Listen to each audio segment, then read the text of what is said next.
नमस्कार आप सभी को। तो आज का जो हमारा चक्र है वो है अनाहत चक्र, यानी जिसको हृदय चक्र भी कहा जाता है। अगर हम इंग्लिश में बोलें तो हार्ट चक्र के नाम से भी जाना जाता है। ये जो चक्र है वो शरीर के 7 चक्रों में से चौथा चक्र है, जो सीने में स्थित होता है। जो अनाहत चक्र है यह प्रेम, करुणा, सहानुभूति और क्षमा का केंद्र माना जाता है। तो अनाहत चक्र का जो तत्व है उसे हम वायु तत्व कहते हैं। वायु तत्व जो है वो अनाहत चक्र का तत्व है, जो स्वतंत्रता का प्रतीक है। इस चक्र में हमारी चेतना अनंत तक फैल सकती है और यह उस परम शक्ति की ऊर्जा का स्थान है, यानी जहाँ पर भगवान निवास करते हैं। पौराणिक काल में हनुमान जी ने जब छाती फाड़कर वहाँ भगवान राम बसते हैं दिखाया था, तो वो इसी चक्र के स्थान को दिखाया था कि यहाँ मेरे भगवान राम बसते हैं। तो ये चक्र जो है यहाँ पे भगवान का वास होता है।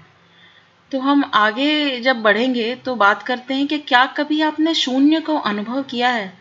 कलाकार जो होते हैं, जो आर्टिस्ट होते हैं, वो अक्सर शून्य का अनुभव करते हैं, क्योंकि आर्ट फॉर्म के लिए एकाग्रता चाहिए होती है।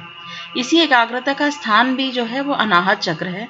नाम से जैसा प्रतीत हो रहा है कि जिसे आहत ना किया जा सके, अप्रभावित। जब हम किसी ऐसी स्थिति में जाते हैं कि जब हम जो कर रहे हैं उसमें डूब जाए और संपूर्ण सृष्टि हमारे समक्ष कुछ भी मायने ना रखे, यानी क्या वहाँ चल रहा है हमें कोई फर्क नहीं पड़ता हो, तब कहा जाता है कि आपका अनाहत चक्र जो है वो जागृत है। तो हमने पहले के सभी चक्र जब देखे तो हमने पाया कि सभी चक्र किसी न किसी एक मकसद से जुड़े हैं। हर चक्र लौकिक और आध्यात्मिक दोनों क्रियाओं की राह खोलता है। तो हम योगा और मेडिटेशन करके शारीरिक और मानसिक स्वास्थ्य की ओर जब अग्रसर होते हैं तो अध्यात्म का द्वार भी हमारे लिए खुल जाता है। नाम से जैसे जाहिर है कि हार्ट चक्र या हृदय चक्र अपने नाम के अनुरूप तो है, पर ये मौजूद अलग अलग जगह होता है। यानी शारीरिक हृदय जो लेफ्ट साइड में नीचे होता है, ये जो रहता है सेंटर में स्थित होता है, थाइमस ग्रंथि के पास में। हृदय चक्र हमें ऊपर के 3 चक्र का द्वार देती है, साथ ही ब्रह्मांड का द्वार और बुद्धि का द्वार, असीमित क्षमताओं का द्वार भी हमारे लिए खोलती है। जैसे हमने देखा कि नीचे के 3 चक्र पर लौकिक क्रियाएं हावी थी, तो ऊपर के तीनों चक्रों पर पारलौकिक क्रियाएं ज्यादा हावी रहेंगी। और हृदय चक्र जो है वो ब्रिज की तरह काम करता है, जो इसमें सामंजस्य बिठाएगा। बिना हृदय चक्र बैलेंस किए हम ऊपर के चक्र को पूर्ण तरीके से जागृत नहीं कर सकते हैं। तो इस चक्र के प्रतीक चिन्ह की बात करें तो रंग इसका हरा है, जो दर्शाता है शांत सुखदायक ऊर्जा का। 12 कमल की जो पंखुड़ी है वो दर्शाती है 12 दिव्य गुणों को: परमानंद, शांति, सुव्यवस्था, प्रेम, संज्ञान, स्पष्टता, शुद्धता, एकता, अनुकंपा, दयालुता, क्षमा भाव और सुनिश्चय। ऐसी 12 दिव्य गुणों को दर्शाती है। इसके बीच में 6 कोण वाला त्रिकोण है जो इस चक्र में स्थित है, मिडिल में। तो इसमें एक त्रिकोण जो है वो ऊपर की ओर है और एक त्रिकोण जो है वो नीचे की ओर है। तो इस 6 कोण वाले त्रिकोण से बीच में तारे की आकृति बनती है। यह इस बात का प्रतीक है कि हमारे शरीर में मौजूद निचले 3 चक्र और ऊपर के 3 चक्र इसी बिंदु पर आकर मिल रहे हैं। इस चक्र का तत्व हवा है, जो मैं पहले भी बता चुकी हूँ, जो प्रवाहित हो रहा है हमारे फेफड़े से लेकर सारे शरीर में। अनाहत चक्र की नसें हृदय, फेफड़े और छाती तथा भुजाओं और हाथों तक फैलती हैं। अनाहत चक्र स्थान है ध्वनि या नाद का भी। ध्वनि जैसे हमारे शरीर में प्रवेश करती हैं, ध्वनि तंतु या वाद्य यंत्रों वाले उसको भी बोला जाता है, जिनसे निकलती है। तंतु वाले वाद्य यंत्र जिसमें फाइबर होता है, जैसे कि सितार हो गया, गिटार हो गया। इस प्रकार के वाद्य यंत्र से जो ध्वनि निकलती है वो इस चक्र को जागृत करने में मदद करती है। तो हम अगर चिकित्सा विज्ञान को इस चक्र के संबंध पर जोड़ें और ज़्यादा बातों पर ध्यान दें, तो क्या कभी आपने सोचा है कि हमारे शरीर में मौजूद सफ़ेद रक्त कोशिकाएं, यानी वाइट ब्लड सेल्स जिसे हम कहते हैं, वो प्रतिरोधक क्षमता या इम्यूनिटी को कैसे बढ़ाती हैं? कैसे पहचानती हैं वो कि कौन बाहर से आया बैक्टीरिया या परजीवी है? क्या कभी आप में से किसी ने ऑर्गन ट्रांसप्लांटेशन में ऑर्गन रिजेक्शन वगैरह का शब्द सुना है? तो शरीर की ये Z+ सिक्योरिटी का राज हम देखते हैं, पर पहले थोड़ा समझने की कोशिश करते हैं। अनाहत चक्र को समझने के 2 पहलू हैं, एक जो इसको ब्रह्मांड की ध्वनि से जोड़ता है और एक शरीर के थाइमस ग्रंथि से। जैसे कि ऊपर मैं चर्चा कर रही थी कि इसका स्थान थाइमस ग्रंथि के करीब है। लौकिक संसार में अगर हम देखें तो थाइमस ग्रंथि प्रतिरक्षा प्रणाली का एक अहम हिस्सा है और टी कोशिकाओं का निर्माण करता है, जो कोशिकाएं जो हैं संक्रमण और बीमारियों से लड़ने में हमारी मदद करती हैं। तो थाइमस की बात करें तो वह एक तरीके से ये अनाहत ही है। बचपन में जब हम पैदा होते हैं तो ये अपना काम कर चुकी होती है और ज़्यादातर प्रतिरक्षा प्रणाली, इम्यूनिटी हमें प्रोवाइड कर चुकी होती है, और जैसे जैसे हम बड़े होते हैं ये सिकुड़ती जाती है।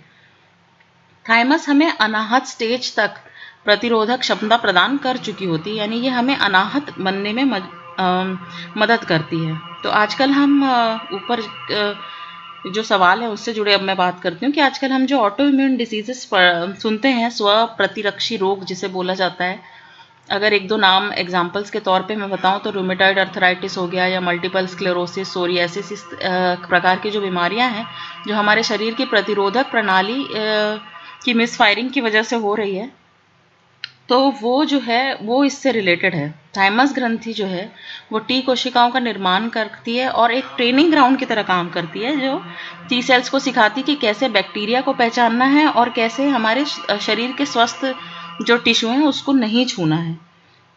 अगर ये जो मिसफायरिंग होती है, अगर ये टी सेल्स का सिलेक्शन प्रॉपरली ना करें तो हमें 100 से ज़्यादा अधिक बीमारियां अलग अलग हो सकती हैं जो किसी भी स्वस्थ सेल को नुकसान पहुंचा सकती है।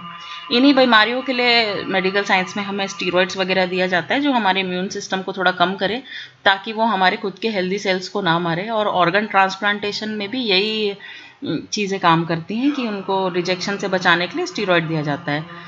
कुल मिला के देखा जाए तो थाइमस ग्रंथि एक हिसाब से शरीर को बीमारियों से आहत ना होने के लिए ट्रेन कर रही है, या यूं कहें तो अनाहत बनाने में मदद कर रही है। तो अब बात करते हैं ध्वनि की। तंतु शब्द, जैसे मैंने अभी बताया कि तंतु शब्द वाद्य यंत्रों से तो जुड़ा ही हुआ है, साथ में इसका शाब्दिक अर्थ फाइबर है जो तंत्रिका तंत्र यानी नर्वस सिस्टम से भी जुड़ा होता है।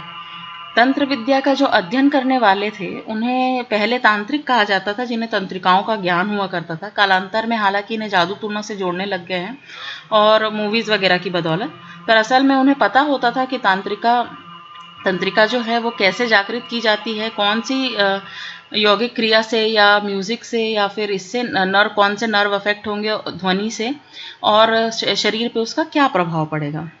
अनाहत चक्र को जो ऊर्जा मिल रही है वो शरीर के लगातार जो ध्वनि चल रही है, जो हमारी सांसों की ध्वनि है, जो हृदय के धक धक की ध्वनि है, उससे मिल रही है ऊर्जा। तो एकाग्रता के जो पुजारी है वो आंख मूंद कर इसी ध्वनि पर अपना ध्यान केंद्रित करते हैं।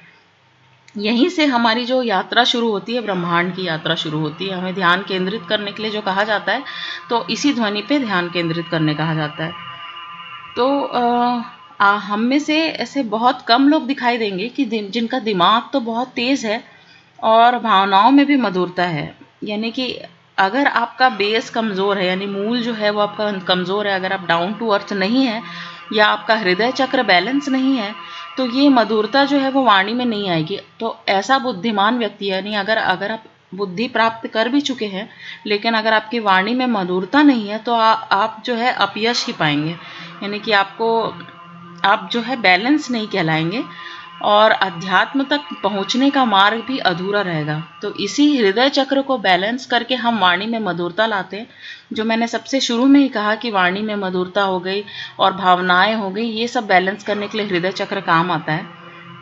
तो अध्यात्म यानी ऊपर के 3 चक्रों को पूरी तरीके से पूर्ण जागृत करने के लिए भी इस चक्र का बैलेंस होना बहुत ज़रूरी है, और अध्यात्म पहुंच मार्ग के लिए भी ये चक्र जागृत होना बहुत ज़रूरी है, या बैलेंस होना बहुत ज़रूरी है। तो आज का वीडियो जो है मैं यहीं पे समाप्त करूँगी और आप सबसे यहीं पर विदा लूँगी, और अगले चक्र की बात जो है हम अगले भाग में करेंगे। तब तक के लिए नमस्कार। आपको आपका दिन शुभ रहे।